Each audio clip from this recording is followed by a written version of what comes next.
I'm Dr. Wansink of the Cornell Food and Brand Lab.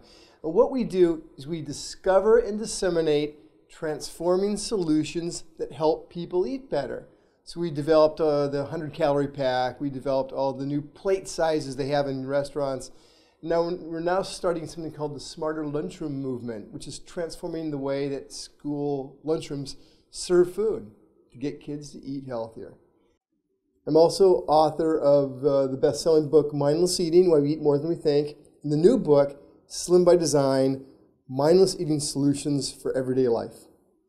I've written over 200 peer-reviewed papers in academic journals, and we do studies every day to try to figure out how to get people to eat better. The biggest thing that people don't realize about their eating habits is that they are not master and commander of their food choices like they believe they are. They're tremendously influenced by the things around them, whether it be the person sitting next to them, the size of their plate, the lighting in the room, what music is on. And realizing that you're tremendously influenced by these things around you can help you control them and not just leave it all up to yourself and blame yourself.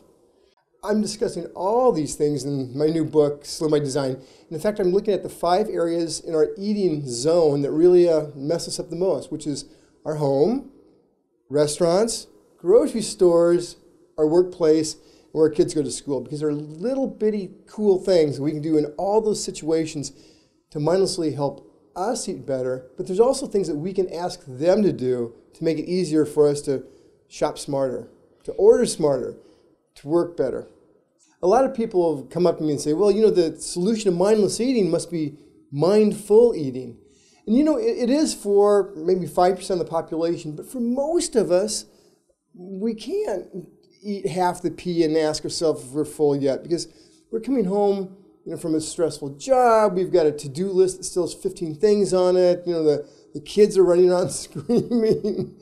The phone's ringing. It's just asking too much of us to really focus on every single bite. It'd be great if we could, but we can't.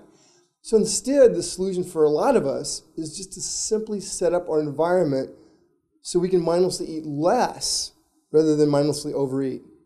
To set up our kitchen so that we're serving the food off of a counter or off of a stove and not having the big bowl of pasta right in front of us.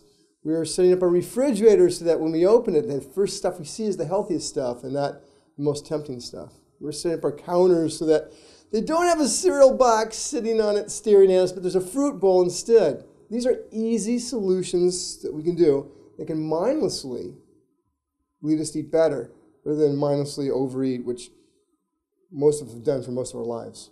There's a lot of really great, easy steps you can take. You can actually go to the website, slimbydesign.org, and it's got a lot of suggestions about how to get started and how to change your environment so it works for you rather than against you.